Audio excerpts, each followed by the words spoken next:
My daughter gave the $25,000 car I bought for her to her stepmom as her birthday gift. When I confronted her, she said she was a better mom than me. What happened next was rather unexpected. I will share the whole story with you today. But first, thank you so much for watching Granny's Voice. Your support means everything to us. If you like our stories, please subscribe and tell us which city you're watching from in the comments. We love giving shoutouts. Today's special mention goes to Jane Martin from Jamaica. We're so happy you enjoy our content. Now, let me tell you what really happened. I always believed that being a good mom meant sacrificing everything for your child, working double shifts, skipping meals, saying no to my own dreams so she could have everything she wanted. I thought love was measured by how much you could give up, how tired you could make yourself, how invisible you could become.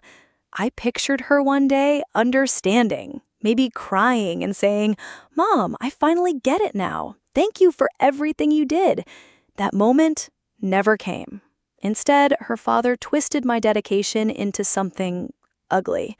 He told her I was controlling, that I used money to manipulate people. "Your stepmom really cares about you," he'd say. "She shows up to things." And yes, maybe she did show up. She went to soccer games, helped with homework, took cute pictures for social media. Meanwhile, I was working 3 jobs to pay for private school, braces, dance lessons, and summer camps. I thought my hard work spoke for itself. I thought it said, "I love you more than anything." But love doesn't translate through bank transfers. When I surprised her with a car for her 18th birthday, her face lit up like Christmas morning. For just a moment, I felt like all those years of struggle were worth it. She hugged me tight, took 1,000 selfies, posted them everywhere with heart emojis and best mom ever captions. I screenshot every single post. It felt like we were finally connecting after so many years of distance. That night, I went to bed feeling proud, feeling seen.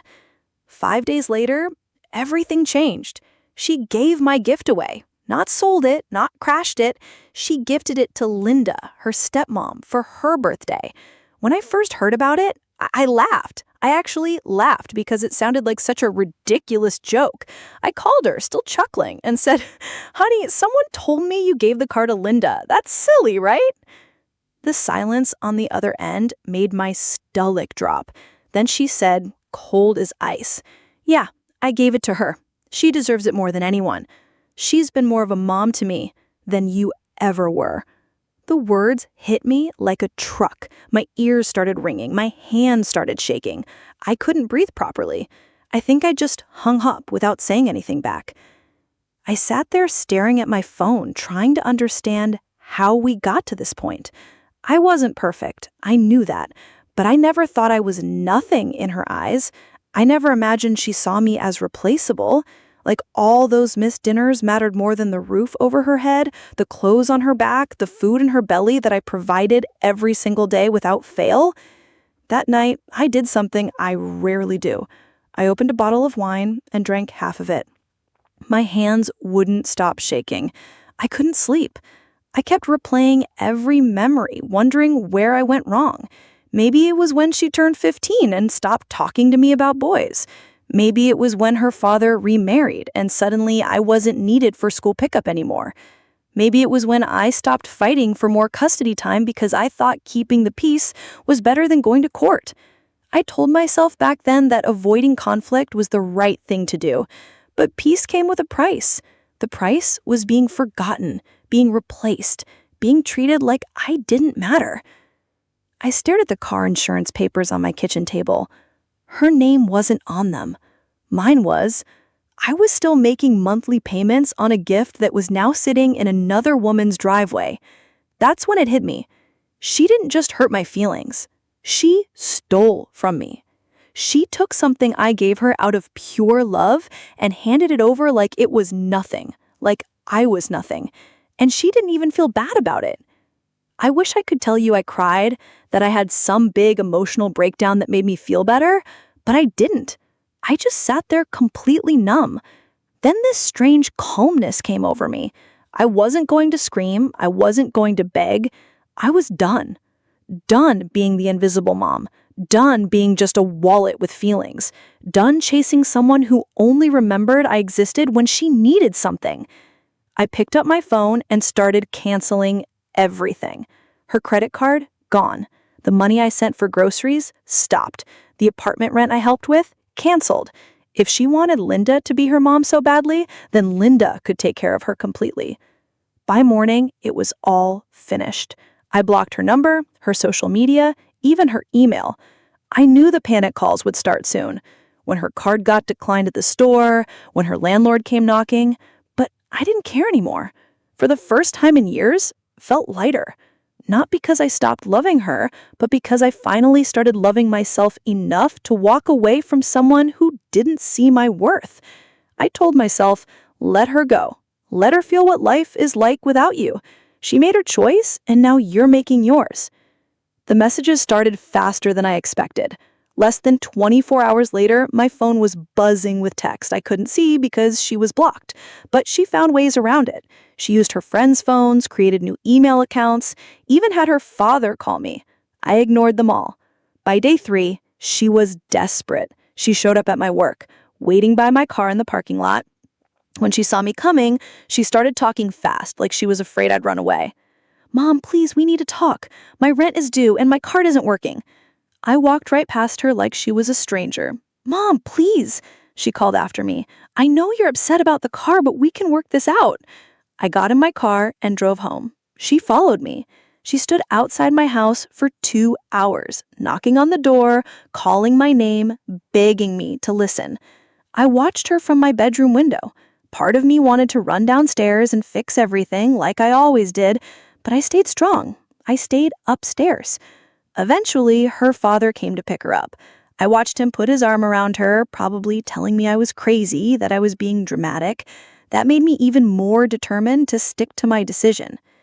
The next week, she sent me a long letter through the mail, pages and pages of excuses and blame. She said I was controlling, that I used money to manipulate people, that good parents show up instead of just throwing money at problems. The same words her father always used. She wrote that Linda was always there for her, never missed a game or a school play, actually listened when she talked about her problems. She said Linda knew her friends' names, her favorite foods, her dreams for the future, all things that apparently I had failed to do. Reading that letter was like being stabbed over and over. Every line was designed to make me feel guilty, to make me think I was a terrible mother. But you know what?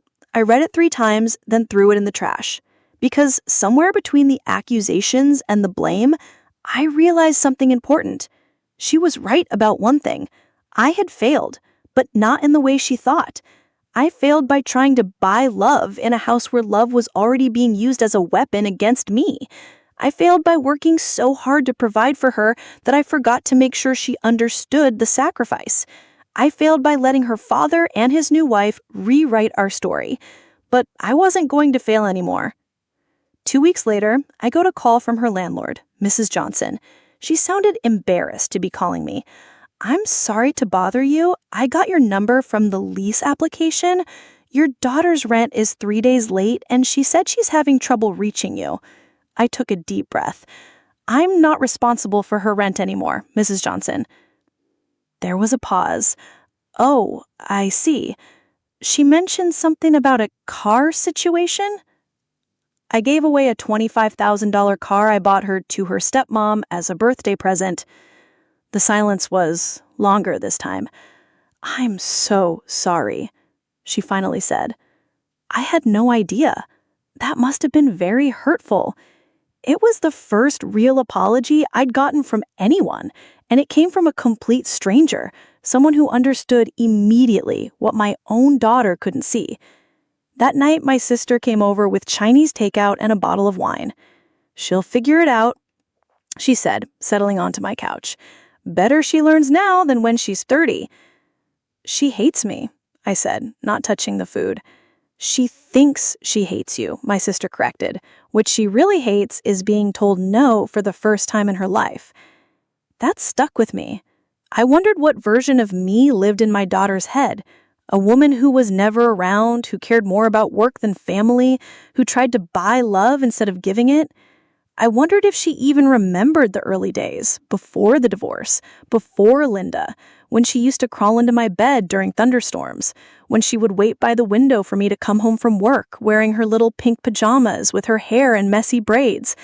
I wondered if any of those memories survived, or if the story her father told had erased everything good. Weeks went by without contact, then months. I should have felt peaceful, but instead I felt like I was floating in space, completely untethered from everything that used to define me. There's a weird kind of grief that comes with choosing yourself. People talk about self-care like it's this beautiful, empowering thing, but it's messy and lonely and comes with its own guilt. I kept checking my phone without meaning to. Every notification made my heart jump. Even spam emails gave me hope for just a second. Then one night, almost 3 months later, there was a knock at my door. It was past 11. I thought maybe it was a delivery or a neighbor with an emergency, but when I opened the door, there she was, my daughter. She looked terrible. Her hair was greasy, she'd lost weight, and she was wearing clothes I didn't recognize, probably borrowed from friends. Her eyes were red and puffy, but she wasn't crying anymore, just standing there, like a ghost who wasn't sure if she was welcome. I need help, she said quietly. I looked at her, really looked at her. I could see the exhaustion, the hunger, the pride that was barely holding her together. Every motherly instinct I had was screaming at me to let her in, make her soup, tuck her into bed, and fix everything. But I didn't move from the doorway. "Did you ask Linda?" said. The question hung in the air between us like a challenge. It's complicated," she mumbled. "Is it?" asked. "You said she was a better mom than me." My daughter flinched like I'd slapped her. "I didn't mean it like that." "Yes, you did," I said calmly. "You meant every word. You picked your side, and now I'm picking mine." I started to close the door, but she put her hand out to stop it. "Mom, please, I'm sorry, I made a mistake." "Sorry doesn't pay back $25,000, I said. "Sorry doesn't erase the words you've said. Sorry doesn't fix the fact that it took you being homeless to remember I exist." I closed the door. Not slam, just closed it firmly. Final. I heard her crying on the other side, but I walked upstairs and turned on the TV loud enough to drown it out. She came back 2 days later, this time during the day. I was gardening in my front yard, trying to keep my hands busy so my mind wouldn't wander. She walked up slowly, like she was approaching a dangerous animal. "Can we please talk?" she asked. I stood up, brushed the dirt off my hands, and nodded toward the porch. We sat on opposite ends, like strangers. "I know I hurt you," she started, "but I want to make it right." "How?" "Yes." She looked confused by the question. I don't know, sorry. I'll pay you back for the car somehow." I almost laughed. "With what money? You can't even pay your rent." Her face turned red. "I'll get a job, better job. I'll work 2 jobs if I have to." "Like I did?" "Yes. When you were growing up and I worked 3 jobs so you could have everything you wanted?" She looked down at her hands. "I didn't know it was that hard," she whispered. "You didn't know because you never asked," I said. "You were too busy believing everything your father told you about me." She was quiet for a long time. Then she said, "Linda and Dad, they're getting divorced." I wasn't surprised, but I didn't say that. "She kicked me out last week," my daughter continued, "said I was causing too much drama between them. Apparently, Dad was angry about the car situation and blamed her for encouraging me. The irony was almost funny. The woman she'd chosen over me had thrown her away the moment things got complicated. "I'm sorry to hear that," I said, and I meant it. Not because I was happy she was hurting, but because I knew how it felt to be abandoned by someone you trusted. "I don't have anywhere else to go," she said. "I've been staying with friends, but they're getting tired of me." I nodded. "That's hard. Can I come home?" The question I'd been dreading and hoping for at the same time. I looked at her sitting there, small and broken, and still, my little girl, underneath all the hurt and pride. This isn't your home anymore, I said gently. You made that clear when you chose Linda over me. She started crying then, real tears, not the angry kind, but the devastated kind. I was wrong, she sobbed. I was so wrong about everything. Linda never loved me. She just liked being the favorite. And Dad doesn't even care. He's already talking about moving away, starting over somewhere new. I felt sorry for her. I really did. But feeling sorry for someone and rescuing them are two different things. I can't do this anymore, I said. I can't keep saving people who don't see my worth until they're desperate. She looked up at me with those big eyes that used to get her anything she wanted. But I see it now. I understand now. Do you? Asked. Or do you just need something from me again? That question hung between us like a wall. She couldn't answer it, and we both knew why. 'Cause she did need something from me. She needed money, shelter, forgiveness, and a mother who would pretend the last few months never happened. But I wasn't that person anymore. I have to go, I said. Standing up, I have plans with a friend. It was true. I had made a lunch date with my coworker Janet, something I never would have done before because I was always waiting for my daughter to need me. Wait, she called as I grabbed my purse. Can we talk again? I don't know, I said honestly. Maybe never. She sat there on my porch looking lost and alone, and I walked to my car without looking back. The hardest part wasn't leaving her there. The hardest part was how good it felt to choose myself for once over her. Over the next few weeks, I heard through friends that she'd moved back in with her father temporarily. Apparently, his relationship with Linda was really over and he needed help with rent. It was like a twisted version of musical chairs, and everyone was scrambling for a seat. I felt bad for her, but I also felt relieved. She had somewhere to go. She wasn't my responsibility anymore. I started doing things I hadn't done in years. I took a painting class, joined a book club, went on weekend trips with friends. I bought myself clothes without checking my bank account first. I ate at nice restaurants and didn't feel guilty about spending money on myself. For the first time since she was born, I was living in my life instead of just funding hers. One Saturday morning, I was at the farmer's market buying flowers for my kitchen table when I saw her. She was working at one of the produce stands, wearing an apron and helping customers. She looked healthier than the last time I'd seen her, less desperate. She was laughing at something a customer said, and for a moment, she looked like the little girl I remembered. Our eyes met across the crowded market. She froze, like she wasn't sure if she should wave or hide. I gave her a small nod, nothing more, and continued shopping. It wasn't mean, it wasn't cold. It was just neutral, like seeing an acquaintance you used to know better. I heard her call my name, but I kept walking. I wasn't ready for another conversation, another plea for forgiveness, another chance to get sucked back into the drama. I'd worked too hard to build my new life to let her tear it down again with tears and promises. That evening, I found a card in my mailbox. Just a simple thank you card with a handwritten note inside. I saw you today and you looked happy, really happy. I know I don't deserve your forgiveness, but I want you to know that I'm trying to understand now. I got a job, I'm paying my own bills, and I'm learning what it means to work for what you want. I'm sorry it took losing you to figure it out. Love, your daughter.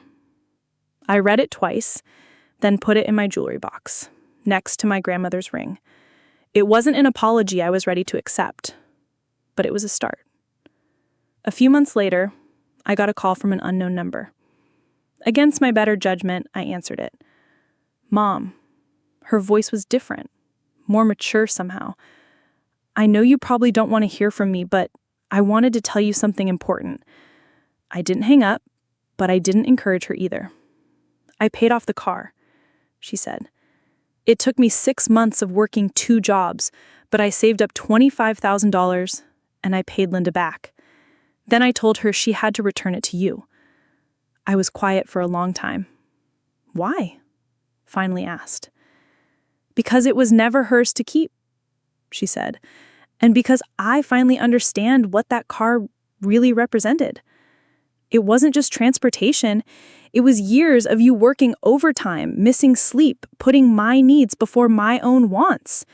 It was love, and I gave it away, like it was nothing." I felt tears in my eyes for the first time since this whole thing started. Not tears of joy exactly, but tears of recognition. Maybe she was finally starting to understand. "The car is in your driveway," she continued. "I had it detailed and fixed the small dent that Linda put in it. I also left something in the glove compartment for you." Ice means.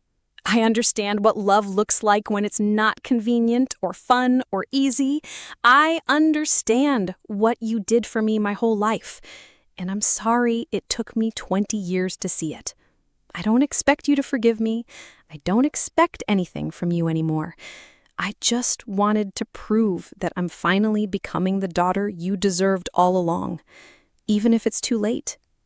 I sat in that car for an hour, crying like I hadn't cried in years. Not just for the money or the gesture, but for all the lost time, all the hurt words, all the moments we'd never get back. Part of me wanted to call her right then, to tell her to come home, to start over. But another part of me knew that this was exactly where we needed to be. Her learning to stand on her own, me learning to value myself. Both of us discovering what love really means when it's not mixed up with guilt and obligation and desperation. The next day, I did something I never thought I'd do. I sold the car. Not because I didn't appreciate the gesture, but because I realized I didn't need it anymore. I didn't need symbols or gestures or grand displays of love. I took the money from the sale and put it in a savings account with her name on it. Someday, when she's older and wiser and really ready to rebuild our relationship, that money will be there. A gift, without strings, without expectations, without conditions. Just love in its purest form. That was 2 years ago. She still sends me cards on holidays, updates about her life, pictures of the apartment she's renting on her own. She never asks for money or favors or anything except the chance to show me she's changed. And slowly, very slowly, I'm starting to believe her. We're not ready for regular phone calls or family dinners or heart-to-heart conversations. But we're not enemies anymore either. We're two women who hurt each other badly and are learning how to love better.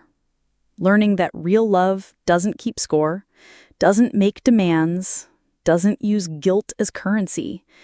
Real love sets boundaries and sticks to them. Real love chooses itself sometimes, even when it hurts. Real love knows the difference between helping and enabling, between supporting and sacrificing everything. I'm proud of the woman I've become in these last 2 years. I'm proud of the boundaries I've set and kept. I'm proud of choosing myself when everyone expected me to be endlessly giving and forgiving. And yes, I'm starting to be proud of my daughter too. Not for the girl she used to be, but for the woman she's becoming. Someone who works for what she wants, who understands the value of sacrifice, who knows that love isn't just a feeling, but an action. Maybe someday we'll have that mother-daughter relationship I always dreamed of. Maybe we'll laugh about old times and cry about the lost years and find our way back to each other. Or maybe we won't. Maybe this distant but respectful relationship is the best we can do after everything that happened. And you know what? That's okay too. Because I've learned that you can love someone and still protect yourself from them. You can wish someone well and still maintain your boundaries. You can be proud of someone's growth without letting them back into your life completely. The most important thing I've learned is that choosing yourself isn't selfish. It's necessary. It's the only way to stop the cycle of being taken for granted, used up, and thrown away. When you finally decide that your peace is worth more than someone else's convenience, when you realize that your love doesn't have to be proven through suffering, when you understand that boundaries aren't walls, but bridges to healthier relationships, that's when real healing begins.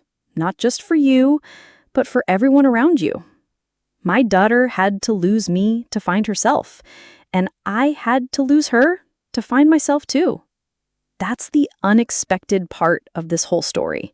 I thought losing my relationship with my daughter would destroy me. Instead, it saved me. It taught me that I'm worth more than being someone's last resort, someone's emergency contact for money problems. I'm worth being chosen first, loved unconditionally, respected completely. And if someone can't do that, even if that someone is my own child, then they don't deserve access to my heart. These days, I wake up excited about my own life instead of worried about fixing everyone else's. I make plans that don't revolve around other people's needs. I spend money on things that make me happy. I say no without explaining myself. I say yes without feeling guilty. I've learned to be my own favorite person, and that has made all the difference. The little girl who used to run to me with scraped knees and bad dreams is grown up now. She's making her own choices, facing her own consequences, learning her own lessons, and I'm not responsible for any of it anymore. That used to scare me. Now it sets me free. If this story sounds familiar, if you've ever had to choose yourself over someone who took you for granted, you're not alone.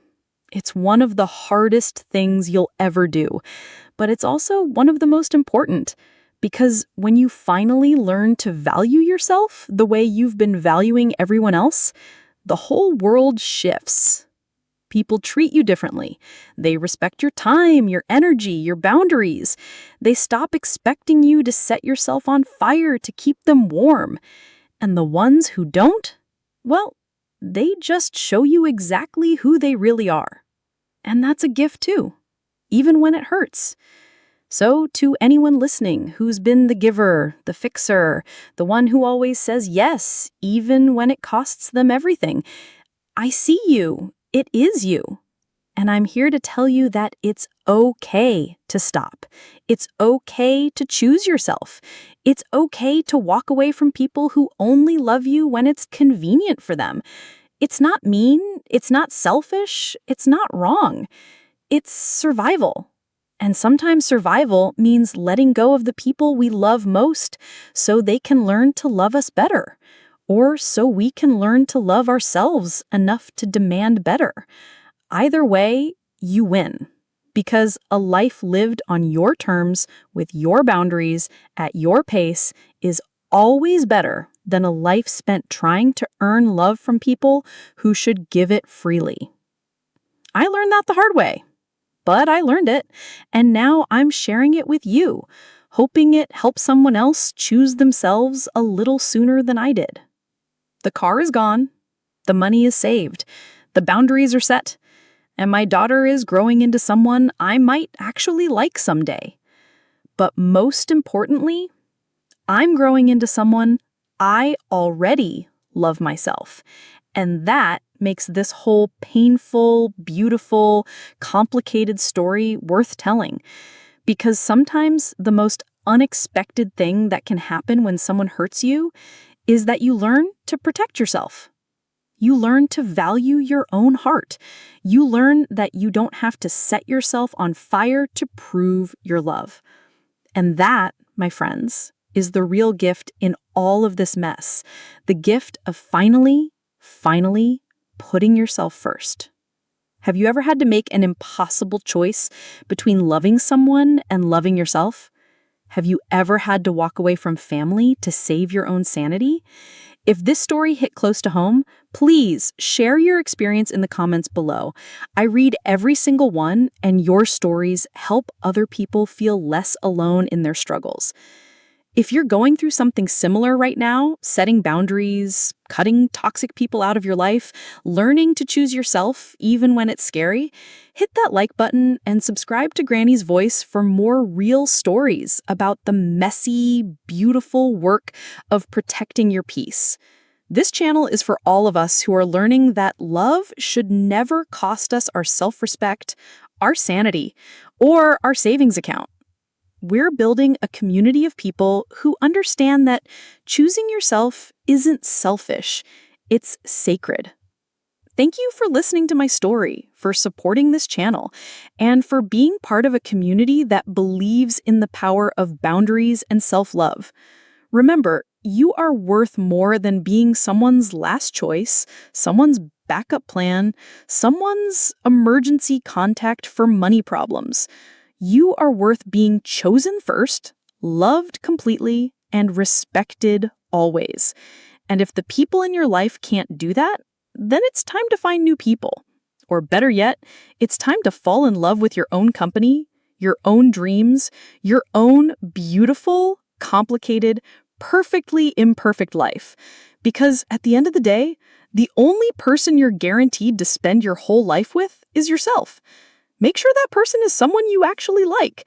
Make sure that person is someone who fights for you, protects you, believes in you, and refuses to accept less than you deserve. Be your own hero, your own advocate, your own best friend, and watch how much better life gets when you finally learn to choose yourself loud enough for everyone to hear. Take care of yourselves out there. You're the only you this world will ever have. So make sure you treat that person like the precious gift they are. I know this journey isn't easy. Trust me, I've been where you are, questioning if you're being too harsh, too dramatic, too selfish. But let me tell you something that took me years to understand. You cannot pour from an empty cup. You cannot love others well if you don't love yourself first.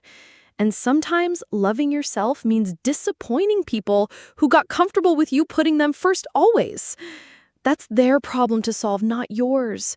Your job is to protect your peace, guard your energy, and choose relationships that fill you up instead of drain you dry. My daughter and I may never have the fairy tale ending I once dreamed of, but we have something better. We have respect. She respects my boundaries now, and I respect her journey to become better. We have honesty instead of manipulation. We have space instead of suffocation. We have the possibility of real love someday built on mutual respect instead of guilt and obligation. And that's enough. That's more than enough. It's everything.